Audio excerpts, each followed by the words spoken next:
Hello and good morning everyone. I welcome you all at Adover's News Analysis. Today is 24th May 2023 and we are going to discuss important news and articles from the Hindu newspaper. So let's see what important news we got today to discuss. Before starting the video, for PDF join Telegram channel Adover's News Analysis. Link आपको description box में provided है.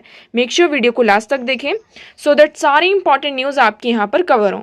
तो चलिए start करते हैं और देखते हैं आज हमें क्या क्या डिस्कस करना है. Now first article is ₹2000 notes reach banks amid hiccups. अब हम यहाँ पर हमने क्या देखा था कि 19 मई को आरबीआई ने क्या डिसाइड किया कि आरबीआई ने ये अनाउंस किया कि हम क्या करेंगे, जो 2000 की नोट्स यहाँ पर सर्कुलेशन में है उसे विड्रॉ कर लेंगे. ओके ये किसके थ्रू आया था? आरबीआई की क्लीन नोट पॉलिसी आई थी. आपको याद रखना है, क्लीन नोट पॉलिसी के तहत आरबीआई ने 2000 की जो नोट्स मार्केट में है उसे यहाँ पर उसका विड्रॉल कर लिया था और यहाँ पर डेट दी थी कि 24 में से मतलब 23 में से हम क्या कर सकते हैं, जो नोट्स अगर किसी के पास में 2000 की नोट है वो बैंक में जाकर क्या कर सकते हैं, यहाँ पर रीच कर सकते हैं, उसको एक्सचेंज करवा सकते हैं. आपको यहाँ पे 30 सितंबर तक का टाइम दिया गया है. अब इसमें आरबीआई ने कोई ऐसे गाइडलाइंस यहाँ पे इशू नहीं करे थे कि आपको आईडी प्रूफ की जरूरत होगी या फिर नहीं होगी.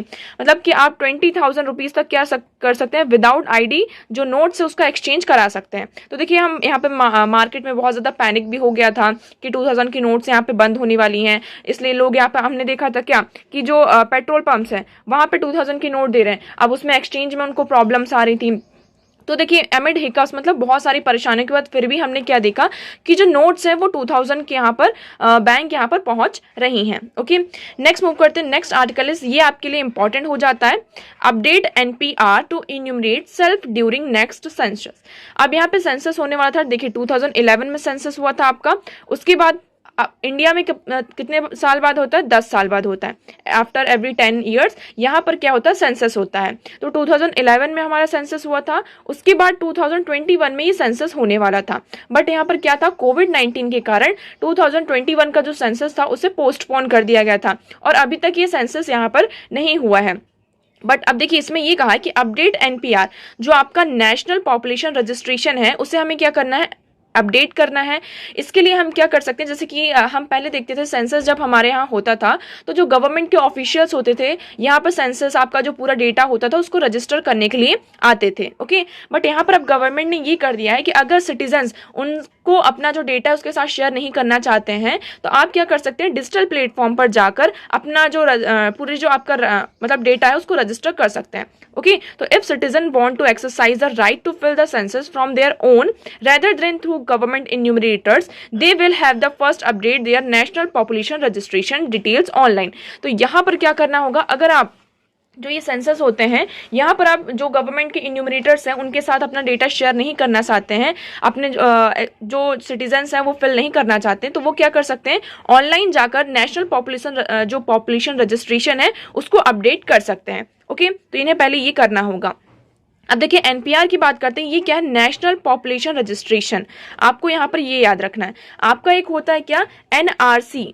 एनआरसी में क्या होता है, यहाँ पर ये सिटीजन्स के लिए होता. हम यहाँ पर ये देखते हैं कि आपके इंडिया में कितने सिटीजन्स हैं, मतलब आपके इंडियन सिटीजन्स यहाँ पर कितने हैं.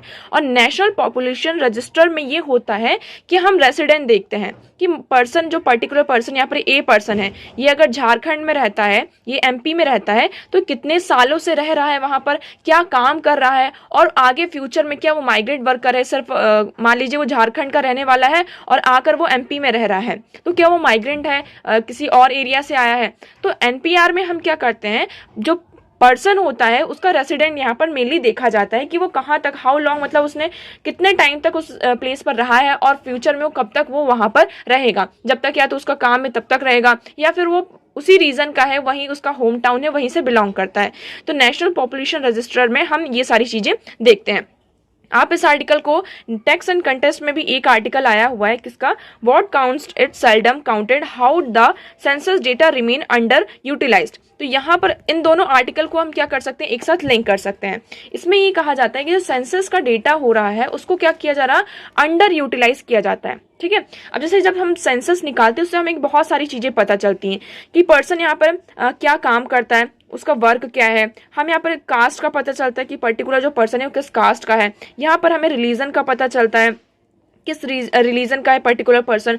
इससे क्या होता है, जैसे रिलीजन का पता चला, कोई रीजन है यहाँ पर, जो कोई रीजन है किसी भी पर्टिकुलर जो कम्युनिटी के लोग हैं, तो किस रीजन में कितने कम्युनिटी के लोग यहाँ पर रहते हैं। ओके, ये सारी चीजें हमें पता चलती हैं। हमें क्या पता चलता है, उनका एजुकेशन बैकग्राउंड पता चलता है, हमें उनको कितनी सोशल सिक्योरिटी मिलती है, जो किस भी सर्विस में है उससे उन्हें क्या सोशल सिक्योरिटी प्रोवाइड हो रही है, मिल रही है, क्या नहीं मिल रही है, उसका हमें पता चलता है। तो ये सारी जो टॉपिक्स हैं, मतलब ये सारी जो चीजें हैं, हमें किससे पता चलती हैं, हमारे सेंसस से पता चल जाती हैं। क्योंकि जब सेंसस होता है तो उसमें हम अपनी जो छोटी छोटी डिटेल्स होती हैं वो सारी शेयर करते हैं। तो इसमें यही कहा जा रहा है कि जो सेंसस का डेटा है उसका हम बहुत लार्ज लेवल पर क्या कर सकते हैं, उसका यूटिलाइजेशन हो सकता है। माइग्रेशन आपका बहुत बड़ा फैक्टर आता है कि हम पता कर सकते हैं कि किस एरिया से कितना ज्यादा माइग्रेशन हो रहा है, कहाँ से माइग्रेशन नहीं हो रहा है। आपका उस पर्टिकुलर एरिया का क्या पता चलता है, डेमोग्राफिक डिविडेंड पता चलता है ना, जो किसमें हेल्प करता है। तो ये जो सारे फैक्टर्स हैं सबसे ज्यादा वो किसमें हेल्प करते हैं, आपकी पॉलिसी मेकिंग में। ठीक है, आपका जो पॉलिसी मेकिंग होती है गवर्नमेंट की, और जो पॉलिसी फॉर्मुलेशन होता है कि किस पर्सन को यहाँ पे कितना हमें यहाँ पर वेलफेयर प्रोवाइड करना है, कितना उसको यहाँ पे बेनिफिट प्रोवाइड करना है, कितना नहीं प्रोवाइड करना। तो ये सारी चीजें हमें किससे मिलती हैं, ये हमारा जो पूरा सेंसस का डेटा आता है उसके थ्रू मिलती है। बट क्या हो रहा है, जो सेंसस का डेटा यहाँ पर आ रहा है उसे अंडर यूटिलाइज किया जा रहा है, मतलब उसका जो एक इफेक्टिव यूज होना चाहिए वो नहीं हो रहा है। हम इसमें क्या करते हैं, इसमें 2 पॉइंट्स बताए गए हैं इस आर्टिकल में कि जो सेंसस, ज्यादातर हम सेंसस का डाटा नहीं, हम क्या करते हैं, जो मिनिस्ट्रीज होती हैं, इकोनॉमिक मिनिस्ट्रीज होती हैं आपके यहाँ पर, तो वो जो सर्वे करती हैं और सर्वे के थ्रू वहां पर जो डेटा निकालती हैं, हम उन डेटास को क्या करते हैं, यूज करते हैं किसमें, हमारी पॉलिसी फॉर्मुलेशन में, पॉलिसी मेकिंग में।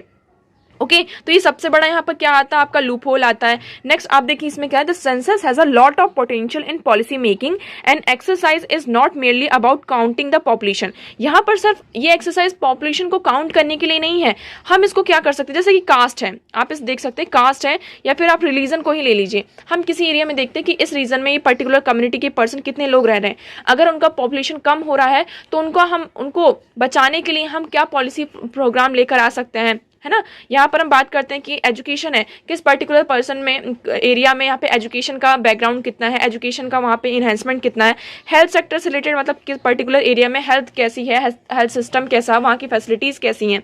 तो unfortunately the limited information collected and the under utilisation and non utilisation of census data have narrowed the role of census in policy making. तो यहाँ पर जो सेंसस डेटा उसको हम क्या कर रहे हैं, उसका प्रॉपर यूटिलाइजेशन नहीं हो रहा है, वो अंडर यूटिलाइज्ड है। इसके कारण ये इसमें जो हमारी पॉलिसी मेकिंग है उसका जो रोल है वो बहुत ज़्यादा हमें कम नज़र आता हुआ दिखाई दे रहा है। ओके, तो इसमें हम एक चीज़ अभी आपका नया आया कि हम क्या कर सकते हैं, डिजिटल मैट्रिक कर सकते हैं। डिजिटल मैट्रिक का मतलब क्या होता है कि डिजिटली हम अपना जो पूरा डेटा होता है उसको, जैसे कि आप बायोमेट्रिक होता है आपका, जब आधार कार्ड आप बनवाने गए होंगे तो उसमें आपका फिंगरप्रिंट लगा होगा, आपका फेस का यहाँ पे डिटेक्शन हुआ होगा, आपकी जो आईज है उसका यहाँ पे डिटेक्शन होता है। तो एक तरीके से हम डिजिटल मैट्रिक भी करवा सकते हैं, ठीक है, और यहाँ पे आपकी पॉलिसी मेकिंग में बहुत इंपॉर्टेंट रोल प्ले करता है। ओके, तो आई होप आपको यहाँ पर पूरी सारी चीजें यहाँ पर क्लियर होंगी। नेक्स्ट मूव करते हैं, next article is India Australia ties build on trust Modi.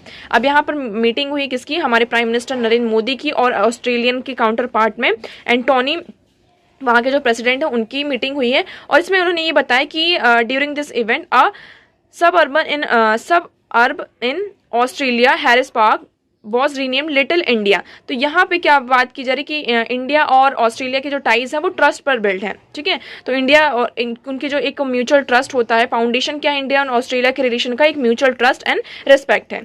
तो इसमें अभी इतनी ज़्यादा हम यहाँ पे साथ में आकर क्या कर सकते हैं, एक ब्राइट स्पॉट की तरह वर्ल्ड इकोनॉमी में एक एज अ ब्राइट स्पॉट सामने बनकर आ सकते हैं। नेक्स्ट मूव करते हैं, next article is editorial section में आप यहाँ पर देखेंगे। देखिए कर्नाटक की गवर्नमेंट अभी जो आप देखेंगे वहाँ पे कांग्रेस आई है और फोकस कर रहे हैं इसमें गवर्नेंस के बारे में, तो ये इतना ज़्यादा इंपॉर्टेंट नहीं है। नेक्स्ट आ जाता है आपका justice that also makes space for animal welfare. तो ये आर्टिकल हमने परसों या नरसों ही डिस्कस किया था, किसके बारे में, जल्लीकट्टू के बारे में। ये उसी से रिलेटेड फिर से आर्टिकल आपका आ गया है जल्लीकट्टू से। अगर आपने उस आर्टिकल को नहीं देखा है तो आप जाकर उसमें देखिए, आपको वहाँ पे डिटेल डिस्कशन मिल जाएगी उसके बारे में। यहाँ पर हम देख लेते हैं, इस आर्टिकल में मेनली ये कहा गया है कि जब हम बात करते हैं किसकी, इक्वालिटी की, ठीक है, हम यहाँ पे बात करते हैं क्रुएलिटी की, इक्वालिटी के, तो जो ह्यूमन बींग्स होते हैं उनके पास तो पूरे राइट्स हैं। बट यहाँ पर क्या हो देखा हमने, अभी जो सुप्रीम कोर्ट का वर्डिक्ट आया है उसमें जो जल्लीकट्टू के ऊपर बैन था, तो सुप्रीम कोर्ट ने इस बैन को क्या कर दिया है, हटा दिया है।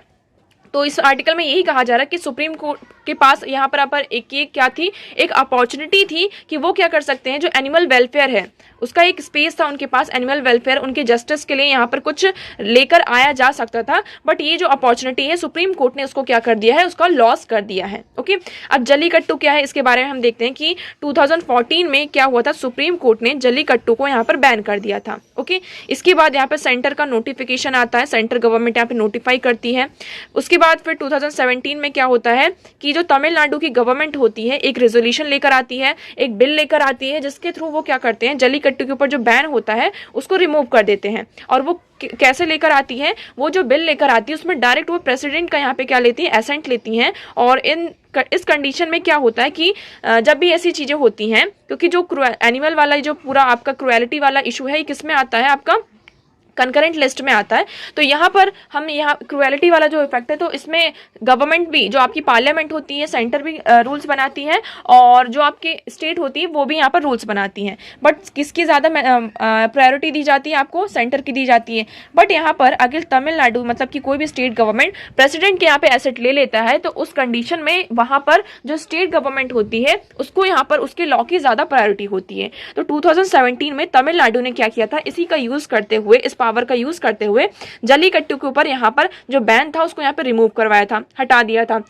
इसमें उन्होंने 2 आर्टिकल्स दिए थे, मतलब कि 2 पॉइंट्स यहाँ पे सामने रखे थे, 2 व्यू पॉइंट, कि पहला क्या कि हम क्या कर रहे हैं, ये हमारा पार्ट है किसका, कल्चर का, तो हम अपने कल्चर को प्रिजर्व कर रहे हैं under article 29 and 30। And article 29 30 क्या करता है कि ये सबके पास राइट है कि वो क्या करें, आपका जो कल्चर है उसको प्रिजर्व करके रखें। तो इसके बाद हम ये कर रहे हैं। दूसरा उन्होंने क्या दिया, आर्ग्यूमेंट क्या दिया कि हम यहाँ पर क्या कर रहे हैं कि जो ये जो बुल्स हैं उनकी बहुत सारे जो जीन्स और वैरायटी हैं, ब्रीड्स हैं, वो यहाँ पर क्या हो रहे हैं, इंडेंजर्ड कैटेगरी में है। तो इस कल्चर के थ्रू, इस स्पोर्ट्स के थ्रू हम क्या कर रहे हैं, ये जो बुल्स हैं उनकी जो वैरायटी है, उनकी जो डाइवर्सिटी ब्रीड्स है, उसको यहाँ पे प्रिजर्व कर रहे हैं। तो ये 2 यहाँ पर पॉइंट्स रखे थे। और अभी यहाँ पर फिलहाल में सुप्रीम कोर्ट ने फिर से हमने देखा कि जो जल्लीकट्टू ऊपर बैन था उसको यहाँ पर हटा दिया है।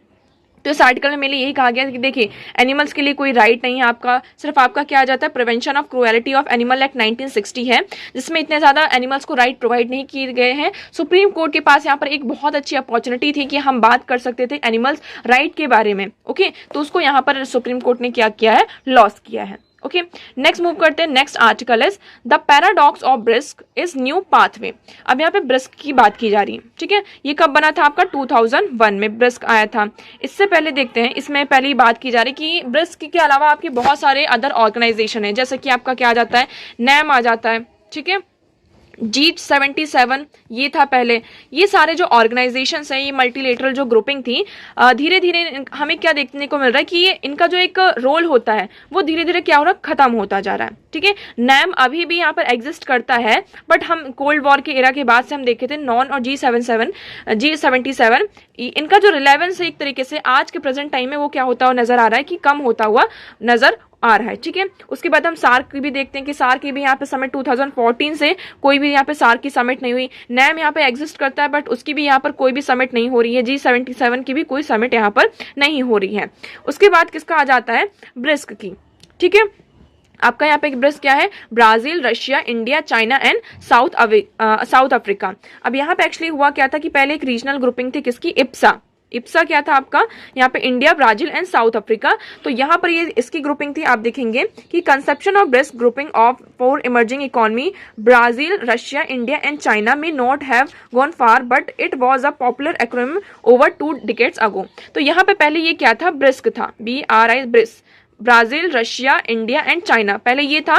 उसके बाद क्या होता है, यहाँ पे इप्सा बनता है। इप्सा में इंडिया, ब्राजील और साउथ अफ्रीका आते हैं, और ये जो इंडिया और ब्राजील होते हैं वो साउथ अफ्रीका के साथ क्या करते हैं, इंगेजमेंट करते हैं। अब यहाँ पे क्या होता है, चाइना भी साउथ अफ्रीका के साथ अपनी इंगेजमेंट करना चाहता था, बट इंडिया और ब्राजील ने इसको यहाँ पर रोक दिया, ये कहते हुए कि ये क्या है, डेमोक्रेटिक कंट्रीज है ना। तो यहाँ पे डेमोक्रेसी के बारे में ज्यादा बात होगी और ये डेमोक्रेटिक यहाँ पर कंट्रीज हैं। इसलिए यहाँ पर चाइना नहीं एंटर हो पाता है। तो चाइना ने यहाँ पे क्या करा, अपना यहाँ पे जो एक आप कह सकते हैं कि रेड ट्रम्प कार्ड प्ले किया और उसके थ्रू उन्होंने जो साउथ अफ्रीका है उसको यहाँ पे ब्रिस्क में ऐड कर लिया। 2010 में इसको यहाँ पर ऐड कर लेते हैं। तो ये ब्रिस्क से क्या हो जाता है, ब्रिस्क हो जाता है, ठीक है। और यहाँ पर क्या होता है, चाइना अल्टीमेटली किसके साथ इंगेजमेंट करने लगता है, साउथ अफ्रीका के साथ भी उसकी इंगेजमेंट यहाँ पर हो जाती है। तो चाइना ने क्या करा, अपना एक ट्रम्प कार्ड यहाँ पे प्ले किया जिसके थ्रू उन्होंने साउथ अफ्रीका को किसमें ऐड कर लिया, ब्रिस्क में ऐड कर लिया, ठीक है। उसके बाद से हम यहाँ पे 2011 में यहाँ पे समिट हुई। अभी तक ब्रिक्स की 14 समिट्स यहाँ पर हो चुके हैं लास्ट 13 ईयर्स में। अब यहाँ पे नेक्स्ट समिट होने वाली 2023 एंड 24 की, कहाँ, साउथ अफ्रीका में होने वाली है। अब देखिए एक्चुअली ये जो ब्रिक्स है ये किसके बारे में बात करता है, अगर हम बात करते हैं इसकी इतनी ज्यादा रिलेवेंस क्यों है। एशिया का एक तो ये रीजनल ऑर्गेनाइजेशन है, ये यहाँ पे जो रीजनल हमारे की ग्लोबल इश्यूज हैं, है ना, और आपके जो रीजनल इश्यूज हैं उस पर बात होती है। ये किस पे प्रोजेक्ट करता है, आपका नॉन वेस्टर्न व्यू। यहाँ पे वेस्ट की बात करते हैं तो वेस्ट में आपका क्या जाता है, वर्ल्ड बैंक आ जाता है, यूएन आ जाता है, आपका वर्ल्ड बैंक यहाँ पर आ गया, आईएमएफ आ गया। तो हमने यहाँ पे बात करी कि हम एशिया में क्या करेंगे, इसको जो ब्रिक्स है इसको और ज्यादा बड़ा बनाएंगे। हम इसको यूएन से, चाइना ऐसा प्रोजेक्ट करता है कि हम इसको यूएन से बड़ा बनाएंगे, जो इंटरनेशनल मॉनेटरी फंड है, वर्ल्ड बैंक है, तो इसके तहत हम अदर अपने हमारे खुद के जो बैंक है उसको यहाँ पर बनाएंगे। इसी के चलते यहाँ पर देखते हैं कि कुछ इनिशिएटिव्स भी लॉन्च करे थे, जैसे कि यहाँ पे जो वेस्ट का इन्फ्लुएंस है उसको हम क्या करना चाहते हैं, कर्ब करना चाहते हैं। तो इसके चलते यहाँ पे न्यू डेवलपमेंट बैंक को भी बनाया गया जिसमें यहाँ पे $32.8 बिलियन और 96 यहाँ पे प्रोजेक्ट्स थे। उसके बाद कंटिजेंट रिजर्व अरेंजमेंट यहाँ पर आईएमएफ के लिए, मतलब कि आईएमएफ का जो अपोजिट आप देखें तो यहाँ पर क्या आ जाता है, आपका कंटिजेंट रिजर्व अरेंजमेंट आ जाता है। जैसे कि कोई भी यहाँ पे जितने भी मेंबर्स हैं, अगर आपको कोई भी इश्यूज आ रहे हैं तो वहां पर कौन हेल्प करेगा, आपकी यहाँ पे CRA आपकी यहाँ पर financial mechanism protection against global liquidity pressure से आपको यहाँ पर बचाएगा, ठीक है। अभी ये क्या है, 5 मेंबर कंट्रीज हैं। अब यहाँ पे बात चल रही, बहुत सारी जो कंट्रीज हैं ब्रिक्स को क्या करना चाहती है, ज्वाइन करना चाहती हैं। आप यहाँ पर देखेंगे कि लैटिन अमेरिका से 4 कंट्रीज, अर्जेंटीना, निकागो, मैक्सिको, यूरुग्वे, अफ्रीका से यहाँ पे Nigeria, Algeria, Egypt, Senegal, Morocco. Asia से आप देखेंगे Saudi Arabia, United Arab, Turkey, Syria, Iran, Afghanistan, Indonesia, Thailand, Kazakhstan and Bangladesh. तो ये बहुत सारी जो कंट्रीज हैं, 21 यहाँ पे टोटल आपको 19 कंट्रीज यहाँ पर देखने को मिल रही हैं जो बहुत ज्यादा क्या है, ईगर हैं ब्रिक्स को ज्वाइन करने के लिए। अब यहाँ पर 3 ऑप्शन है, ठीक है, कि हम क्या कर सकते हैं। 3 ऑप्शन क्या क्या है। First, China is pushing to expansion as a strategic divide to extend its global influence. China क्या करना चाहता है, ये जो ब्रिक्स है इसको यहाँ पर एक्सपेंड करना चाहता है कि क्या क्यों करना चाहता है, ताकि वो उसका जो ग्लोबल इन्फ्लुएंस है उसको यहाँ पर सामने रख सके। तो ये तो पहला चाइना का फैक्टर आ जाता है। दूसरा, यहाँ पर ब्रिक्स किसकी डिमांड कर रहा है, उसके पास फियर ऑफ मिसिंग आउट है कि इसकी जो मेंबर्स है बहुत ज्यादा कम है, तो कहीं इसमें जो अदर रीजनल ऑर्गेनाइजेशंस है हम उससे यहाँ पर क्या कर जाए, मिस ना कर जाएं। तो यहाँ पर जो फियर ऑफ मिसिंग आउट है मेंबरशिप की, उसके कारण यहाँ पे एक विजिबिलिटी यहाँ पर दिखती है। तीसरा यहाँ पर क्या है कि many realise that the door to other grouping are close to them. अब यहाँ पे जितने भी हम नेशंस की बात कर रही है जो ब्रिक्स को ज्वाइन करना चाहते हैं, वो क्यों ज्वाइन करना चाहते हैं कि उनको ऐसा लग रहा है कि जो अदर रीजन्स है, मतलब कि अदर रीजनल ग्रुपिंग्स हैं, उनके लिए वहां पर क्या हो चुकी, उनके दरवाजे बंद हो चुके हैं, उनको ज्वाइन नहीं कर सकते। तो उनके लिए बहुत अच्छी अपॉर्चुनिटी है, वो क्या करें, ब्रिक्स को ज्वाइन करके उनके जो इंटरेस्ट है वो सामने यहाँ पर रख सकते हैं, ठीक है। अब यहाँ पे कुछ ऑप्शंस की बात की कि हमारे पास क्या है, मेनली 3 ऑप्शंस हैं। हम यहाँ क्या पहली चीज हम क्या कर सकते हैं, इसका मेगा एक्सपेंशन कर सकते हैं कि यहाँ पे जितने भी अभी कितने मेंबर्स हैं, यहाँ पे 5 मेंबर्स हैं, 5 से हम इसको 21 मेंबर बना सकते हैं। तो 21 हो जाएंगे तो आपका क्या हो जाएगा, G20 से भी, G20 को भी आपको क्या कर सकता है, ये सरपास कर सकता है। दूसरा यहाँ पर क्या है कि सिर्फ हम यहाँ पर 10 लिमिटेड मेंबर ही क्या करें, ऐड करें, जो कि जो एग्जिस्टिंग मेंबर्स है उसको यहाँ पर सपोर्ट करें। थर्ड, इसमें क्या बात की जा रही है कि सिर्फ हम 5 और मेंबर, या तो हम इसमें जितने भी मेंबर्स 19 मेंबर्स यहाँ पे डिमांड कर रहे हैं कि हम इसको ज्वाइन करें, उन सबको यहाँ पर क्या करें, ज्वाइन करवा लें। दूसरा, या तो सिर्फ 10 मेंबर को यहाँ पे ज्वाइन करें, मतलब कि उनको कहें कि आप ज्वाइन कर सकते हैं, जिससे जो एग्जिस्टिंग मेंबर्स हैं उसको क्या करें, एक दूसरे को हेल्प करें। और या फिर 5 मेंबर्स को हम क्या करें, 1 of each supported by existing member. तो यहाँ पर बात किसके लिए की जा रही है कि हम क्या कर सकते हैं, जो हमारा लास्ट वाला ऑप्शन है थर्ड मेंबर की, हम क्या करें, सिर्फ जो 5 मेंबर्स हैं उनको यहाँ पर ज्वाइन करवाएं। कौन कौन, Argentina, Egypt, Indonesia, UAE and the Bangladesh are the most likely state to make the cut. तो इन 5 मेंबर्स को हम क्या कर सकते हैं, ब्रिक्स में ज्वाइन करने की इनकी बात की जा सकती है, ओके। तो मेनली यहाँ पे देखिए चाइना क्या करता है, चाइना इसमें है तो चाइना उसके जो इश्यूज हैं, उसका वहाँ पे जो कंसर्न है उसको वहाँ पे ज़्यादा ब्रिस्क में ज़्यादा प्रोजेक्ट करने की कोशिश करता है। अब इंडिया का पता है, इंडिया और चाइना हमेशा यहाँ पे कन्फ्लिक्ट में रहते हैं। अब जब से आप देख रहे हैं कि रशिया यूक्रेन कन्फ्लिक्ट हुआ है, उसके बाद से चाइना और रशिया भी यहाँ पे साथ में आ चुके हैं, तो इनके जो इंटरेस्ट है वो अलग हो जाते हैं और इंडिया के जो इंटरेस्ट है वो थोड़े यहाँ पर अलग हो जाते हैं। अब फ्यूचर में देखते हैं यहाँ पर इस मीटिंग के बाद में क्या निकल कर आता है। ओके, तो ब्रिस्क के बारे में आप देख लेते हैं। ये क्या एक्रोनिम है किसका, India, China and south Africa, Brazil, Russia का। 2001 में इसे बनाया गया था। इसमें पहले 4 कंट्रीज थी, कौन कौन सी, Brazil, Russia, India and China. ये 4 इमर्जिंग इकोनॉमीज थी, तो इन्होंने यहाँ पर ये बनाया था।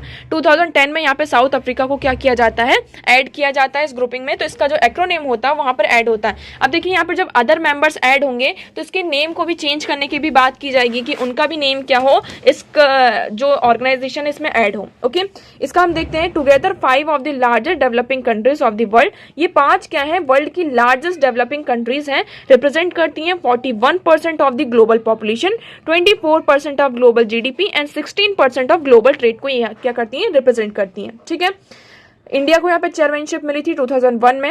इनिशिएटिव्स क्या है ब्रिक्स की, यहाँ पे new development bank, contingent reserve arrangement है, आपका ब्रिक्स का पेमेंट सिस्टम भी है कि हम क्या कर सकते हैं कि trying to create payment system as an alternative to SWIFT payment system. यहाँ पे स्विफ्ट पेमेंट सिस्टम को लेकर आया जा रहा था, मतलब कि हम जो हमारी करेंसी जो ब्रिस्क है इसके अंदर जितने भी कंट्रीज हैं उस कंट्रीज की जो करेंसीज हैं उसमें हम क्या करें, अपना पेमेंट यहाँ पर करें। बट जब से यहाँ पे यूक्रेन वॉर हुआ है, स्टार्ट हुआ, तब से जो स्विफ्ट है उसको रशिया के थ्रू फ्रोज कर दिया गया है। कस्टम अरेंजमेंट्स की बात की जाती है कि हम क्या करेंगे, कोऑर्डिनेट और ease trade transport between BRICS countries. Okay, यहाँ पे रिमोट सेंसिंग सैटेलाइट्स को भी लॉन्च किया गया था। 6 सैटेलाइट्स यहाँ पे include from India, 2 from China, 1 from Russia and 1 Brazil China collaboration से यहाँ पे सैटेलाइट्स को भी लॉन्च किया गया है। ओके, नेक्स्ट मूव करते हैं। Next article is the Telangana Andhra Pradesh water dispute. अब यहाँ पर वाटर डिस्प्यूट की बात हो रही, कौन सा रिवर है आपका यहाँ पे, कृष्णा रिवर।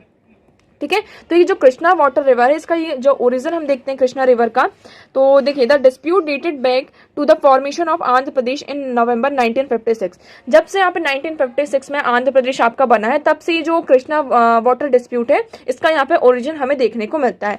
अब यहाँ पे मेनली कौन कौन से स्टेट यहाँ पे इंक्लूड है, आपका महाराष्ट्र आ जाता है, ठीक है, कर्नाटका आ जाता है, इसमें तेलंगाना और आपका कौन आ गया, आंध्र प्रदेश आ गया। मेन डिस्प्यूट किसके बीच में है, यहाँ पे तेलंगाना और आंध्र प्रदेश के बीच में है। ठीक है, यहाँ पे जो तेलंगाना के इंटरेस्ट है, पहले जब तेलंगाना आंध्र प्रदेश का यहाँ पे पार्ट था तब से इनके बीच में क्या हो रहा है, डिस्प्यूट यहाँ पर है, अराइजेस है। उसके तहत हमने देखा था यहाँ पे बॉडीज भी बनती हैं। क्या होता है आपका यहाँ पे, कृष्णा वाटर डिस्प्यूट ट्रिब्यूनल बनता है 1969 में। ठीक है, was setup under the inter state river water dispute act के अंदर इसको बनाया जाता है।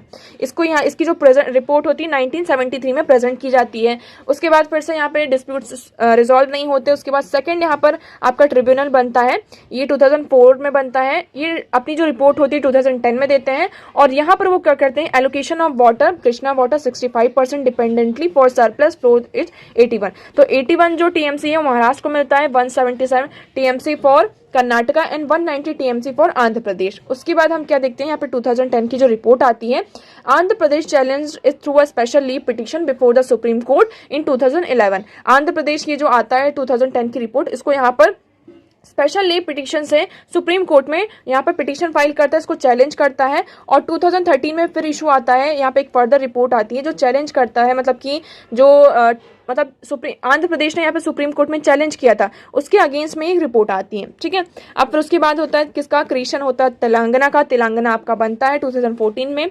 तो वहां पर फिर एलोकेशन वाटर, ये जो कृष्णा वाटर है इसके एलोकेशन में यहाँ पर 4 स्टेट, पहले 3 स्टेट्स के बीच में था, अब यहाँ पर 4 स्टेट्स के बीच में इसका एलोकेशन कैसे होना है। ठीक है, तो इसमें हमने देखा था पूरा जो हम इशू देखते हैं कि कितना मिला था इसको, 34:66 रेशियो से यहाँ पर वाटर को क्या किया गया था, डिवाइड किया गया था कि 34 जो परसेंट है, 34 किसको मिलेगा, तेलंगाना को, और 66 आंध्र प्रदेश को। बट इससे तेलंगाना खुश नहीं था। तेलंगाना ने कहा कि हमें क्या चाहिए, इक्वल यहाँ पर चाहिए, इवन ज्यादा सरप्लस में ही ज्यादा हमें यहाँ पे वाटर की जरूरत है, इसलिए हमें सरप्लस में चाहिए। अब यहाँ पे जो डिस्प्यूट है ट्रिब्यूनल इसको सॉल्व नहीं कर पाया है। अब ये किसको रेफर कर दिया गया है, बोर्ड ने, ये पूरा जो इशू है रिवर बोर्ड ने इसको मिनिस्ट्री ऑफ जल शक्ति को इसको रेफर कर दिया है। ठीक है, तो अब फर्दर हम देखते हैं इसमें क्या चीजें निकल कर आती हैं। अब देखिए ये जो inter state river water dispute होता है इसके बारे में देख लेते हैं। तो इंडियन फेडरेशन में ये जो इंटर स्टेट वाटर डिस्प्यूट बहुत बड़ा ये कंटिंजेंस इशू आपका आ जाता है। कॉन्स्टिट्यूशनल प्रोविजन की बात करते हैं तो inter state river water dispute, water जो इशू है ये आपका ये स्टेट लिस्ट में आता है, बट हम यहाँ पर क्या देखते हैं कि एंट्री 7 किससे डील करता है आपका वाटर स्टेट लिस्ट में, जिसमें water supply, irrigation, canal, drainage, embankment, water storage and hydro power, ये पूरा स्टेट लिस्ट में आपका आ जाता है। एंट्री 56 ऑफ यूनियन लिस्ट में यहाँ पे गवर्नमेंट यूनियन गवर्नमेंट को एम्पावर करता है किसके लिए, regulation and development of inter state river and river valleys to extend declared by parliament to be expedite in the public interest. तो यहाँ पर रेगुलेशन हो, डेवलपमेंट हो इंटरस्टेट वाटर रिवर्स के बीच में, तो उस पर कौन काम करता है, आपका यूनियन काम करती है।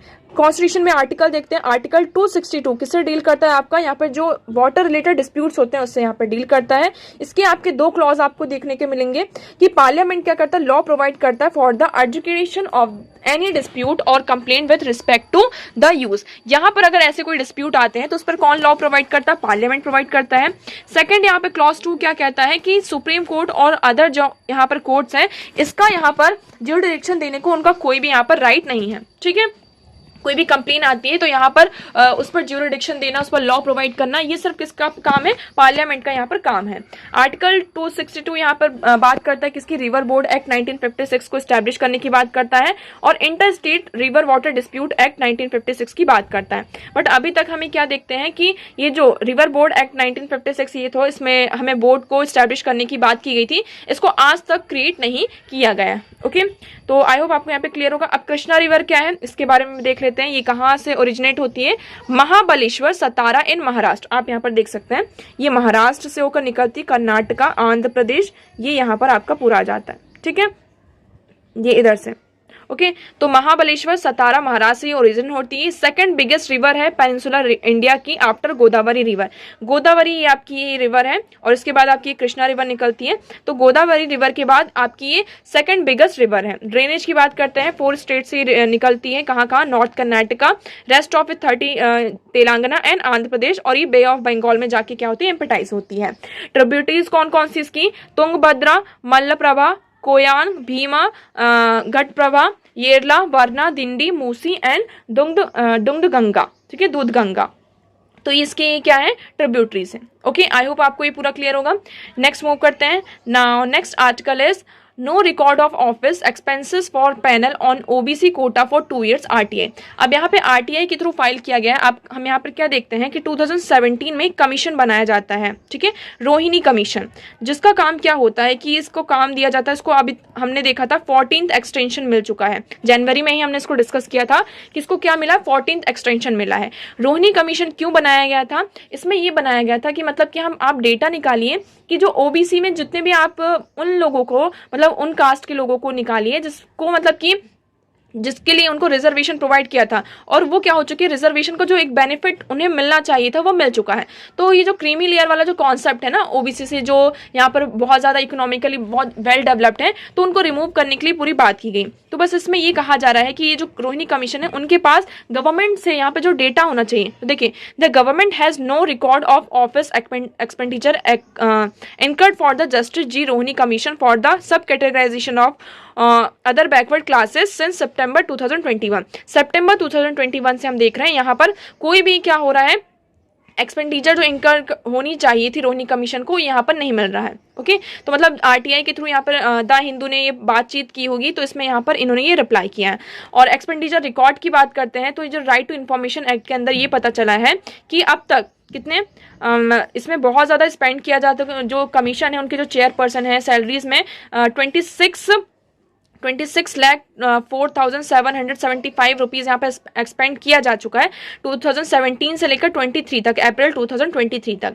गवर्नमेंट ने कहा कि गवर्नमेंट तो कह रही कि हमने तो और ज़्यादा यहाँ पे 7,20,000 करोड़ रुपीज़ इसमें क्या कर चुके हैं, अब तक एक्सपेंड कर चुके हैं, बट अभी भी कोई भी यहाँ पर रिजल्ट निकल कर नहीं आता है।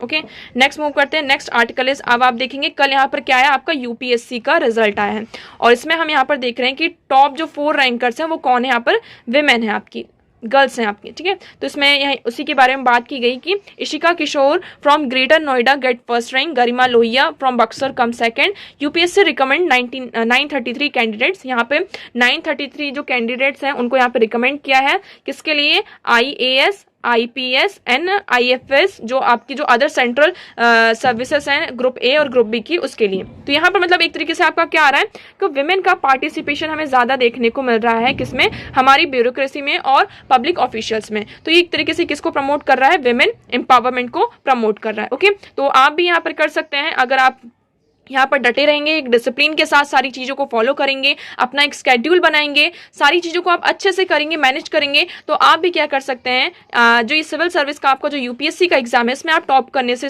में आपको कोई भी नहीं रोक सकता है। नेक्स्ट मूव करते हैं। Next article is Kuno national park में एक चीता कब की, मतलब एक चीता जो था उसको जो बच्चा था उसकी यहाँ पर क्या हो चुकी है, डेथ हो चुकी है। ठीक है, यहाँ पर टोटल हमने देखा था 4 बेबीज यहाँ पे बॉर्न हुए थे, और इसमें से सबसे छोटा बेबी था, स्मॉलेस्ट था, वीकर था। इसके लिए ये कहा जा रहा है कि मतलब बहुत सारे चांसेस होते हैं, इवन बहुत सारी रिपोर्ट्स भी आती हैं कि जो मोर्टेलिटी रेट होती है टाइगर्स में, जो बच्चों की होती है, तो उसमें जो सबसे वीकेस्ट एनिमल आपका जो कब होता है, उसकी यहाँ पे डेथ के चांसेस होते हैं ज़्यादा से ज़्यादा। तो देखिए, चीता इंडिया से हमने देखा था कि 1952 में हमने क्या कर दिया था, एक्सटेंट इसको यहाँ पर घोषित कर दिया था, अनाउंस कर दिया था कि चीता इंडिया से क्या हो चुके हैं, एक्सटेंट हो चुके हैं। हाँ, यहाँ पे चीता जो आपका प्रोजेक्ट है उसके थ्रू हमने इंडिया में चीता का रीइंट्रोडक्शन किया है, जिसमें हमने साउथ अफ्रीका से साउथ अफ्रीका और नामीबिया से क्या करें हैं, यहाँ पे चीतास को बुलाया है। साउथ अफ्रीका से यहाँ पे नामीबिया से 8 और साउथ अफ्रीका से 12 चीता। इससे पहले हमने देखा था यहाँ पर 3 चीता की पहले भी क्या हो चुकी है, डेथ हो चुकी है। कौन कौन से चीता थे, दक्षा की अभी लास्ट मंथ ही हुई है। आपको यहाँ पर नाम भी याद रखने होंगे, क्योंकि इनके चीतास के नाम रखे जा रहे हैं और उनका नाम सामने आ रहा है। तो दक्षा एक चीता की यहाँ पे डेथ हुई थी। उसके पहले शाशा एंड उदय, है ना, शाशा एंड उदय, ये 2 चीता थे, इनकी यहाँ पर क्या हुई थी, डेथ हुई थी। तो ये नंबर हमारा 20 से कितना हो चुका है, 17 हो चुका है। अब यहाँ पे जो चीता का उसकी भी यहाँ पर कूनो नेशनल पार्क, ये कहाँ है, MP में है, इसकी यहाँ पर डेथ हुई है। ठीक है, नेक्स्ट मूव करते हैं। Now next article is IMF asked Sri Lanka to reach timely restructuring deals with creditors. अब IMF ने यहाँ पर क्या किया है, किसको, श्रीलंका को सपोर्ट प्रोवाइड किया है, किसके लिए, ताकि वो अपनी इकोनॉमी को क्या कर सके, रीस्ट्रक्चर कर सके। उसी के लिए उन्होंने IMF ने यहाँ पे अपने क्या किया, पूरे एक तरीके से पूरा एक एग्रीमेंट साइन करवाया है कि किस तरीके से पूरा जो रीस्ट्रक्चरिंग है, पूरा उनका जो एग्रीमेंट है वो साइन कराया कि आपको किस तरीके से क्रेडिट देना है, किस तरीके से नहीं देना है। धीरे धीरे यहाँ पे सारी चीजें हुई, और यहाँ पे जो हेल्प प्रोवाइड किया गया है उनकी इकोनॉमी को रिवाइव करने के लिए, सस्टेनेबिलिटी को और जो डेट है उसको सस्टेन करने के लिए। तो इसमें हमें क्या देखने को मिल रहा है कि श्रीलंका यहाँ पे अच्छे तरीके से काम कर रहा है, और उनकी जो इकोनॉमी है वो धीरे धीरे क्या हो रही है, रिवाइव हो रही है और इम्प्रूव हो रही है। हमें यहाँ पे टेंटेटिव साइंस दिख रहे हैं, किसमें, यहाँ पे इम्प्रूवमेंट में दिख रहे हैं। ओके, अभी भी इतना ज़्यादा इम्प्रूवमेंट नहीं है, बट स्टिल जो लास्ट ईयर कंडीशन थी, वो जो सिचुएशन थी, हमें माइक्रो इकोनॉमिक जो सिचुएशन थी, वहाँ पे टेंटेटिव इम्प्रूवमेंट के साइंस यहाँ पर देखने को मिल रहे हैं। ओके, नेक्स्ट मूव करते हैं। देखिए, साइंस में आपका एक फिर से आर्टिकल है, यहाँ पे किसके बारे में बात हो रही है, एक्सोलॉट म्यूटेंट।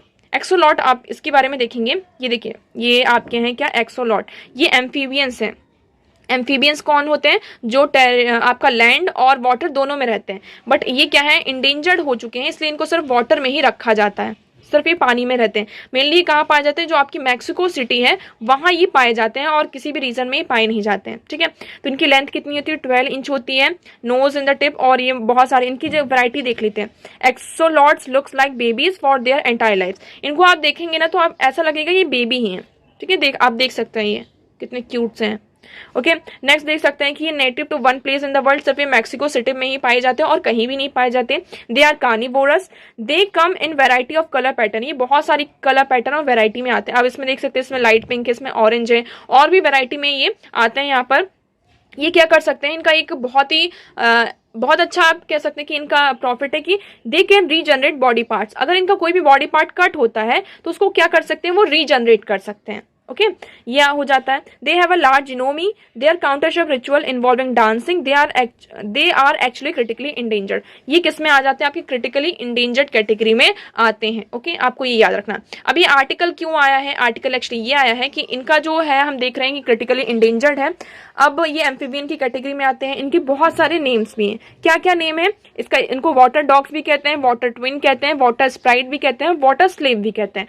स्लेव ऑफ वाटर इसमें क्यों कहा जाता है, मेनली एक्चुअली इनका जो नंबर है वो कम होता जा रहा है, इसलिए हम इनको टेरेस्ट्रियल एग्जिस्टेंस से इनका जो एडेप्शन है वो धीरे धीरे खत्म हो रहा है, और अब इसको अपनी जो लाइफ है वो कहाँ स्पेंड करते हैं, वाटर में ही करते हैं। और ये किसके कंट्रास्ट में जा रहा है, उनके जीन्स के कंट्रास्ट में जा रहा है, इसलिए इसको हम क्या कहते हैं, स्लेव ऑफ वाटर कहते हैं। ठीक है, अब इसमें क्या हो रहा है, जो इनका म्यूटेशन, हमने अभी बात करी किसकी, कि ये क्या करते हैं, अपने आप को रीजनरेट करते हैं। इनका अगर कोई भी बॉडी पार्ट होता है वो अगर कट हो जाता है, अगर वो कहीं मिस हो जाता है, तो उसको वो क्या कर लेते हैं, रीजनरेट कर लेते हैं। बट अभी धीरे धीरे क्या हो रहा है, ये जो म्यूटेशन है, जो रीजनरेशन की इनकी जो ये प्रोसेस है, उसमें हमें कमी दिखाई देने को मिल रही। क्यों, इसमें क्या करवाया गया कि दो लार्वा थे यहाँ पे, जो ट्विन्स थे, एक ही फैमिली के थे ये दोनों, इनको यहाँ पे इनका म्यूटेशन करवाया गया। ठीक है, यहाँ पे फर्टिलाइजेशन हुआ, इनकी मैच्योरिटी पर जब इन्होंने वो किया, इनके जो लार्वा प्रोड्यूस थी उनकी मैटिंग करवाई गई। इनकी जो बेबीज हुए, तो बेबीज में इसमें हमें क्या देखने को मिला, जो लार्वा होते हैं, तो लार्वा ने क्या कर लिए, खुद के मतलब जो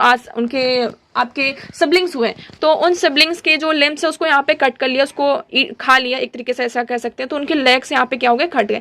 हमने देखा कि इनमें क्या होती है, प्रॉपर्टी होती है रीजनरेशन की, बट हमें क्या देखने को मिलता है कि इनके जो च्यूड लेग्स थे उसको ये प्रॉपर्ली क्या कर पाए, रीजनरेट नहीं कर पाए। फिर अलग से कुछ लार्वा को निकाल कर उनकी अलग मैटिंग करवाई गई, तो उसमें भी हमें सेम चीजें देखने को मिली कि ये रीजनरेट नहीं कर पा रहे। इसका मतलब ये हुआ कि अगर सिर्फ एक ही फैमिली से, हम ऐसा होता है ना कि ह्यूमंस में भी हम देखते हैं कि अगर हम सेम फैमिली से आते हैं, तो अगर आपकी फैमिली में कोई प्रॉब्लम है, कोई डिसीज होती है, तो फर्दर जो आपकी जनरेशन यहाँ पर जब बढ़ती है तो उसको भी वो प्रॉब्लम फेस करनी पड़ती है, वो चीजें होती हैं। तो इसी के कारण ये बहुत ज्यादा म्यूटेशन करवाते करवाते क्या देखने को मिलता है कि इनकी जो एक रीजनरेशन की कैपेसिटी थी उसको उन्होंने क्या कर दिया, एक तरीके से लॉस कर दिया। तो ट्रेजेडी स्ट्राइक यहाँ पे क्या हुई कि given that product of O gene is required a normal development and the regeneration damage appendage. तो यहाँ पे जो रीजनरेट करने की इनकी कैपेसिटी थी वो एक तरीके से डैमेज हो चुकी है। अब यहाँ पर फिर से फर्दर स्टडी की जाएगी, अब इसमें देखा जाएगा किस तरीके से जो म्यूटेंट एग्स हैं इसको हम रेस्क्यू कर सकते हैं। ओके, तो आई होप यहाँ पे एक्सोलॉट से रिलेटेड सारी चीजें आपको यहाँ पर क्लियर होंगी। तो देखिए, आज इतने इंपॉर्टेंट आर्टिकल थे, हमने सारी चीजों को यहाँ पे डिस्कस कर लिया है। आई होप आपको सारी चीजें यहाँ पे क्लियर होंगी। अगर आपको कोई भी डाउट है किसी भी चीज से रिलेटेड, तो आप कमेंट सेक्शन में यहाँ पे पूछ सकते हैं। ओके, वीडियो कैसा लगा आप कमेंट सेक्शन में जरूर बताइएगा। वीडियो को लाइक करना और चैनल को सब्सक्राइब करना ना भूलें। ओके, पीडीएफ आपको कहाँ मिलेगा, टेलीग्राम चैनल एडुवर्स न्यूज एनालिसिस में। Okay, so that's for all today. Thank you so much for discussion.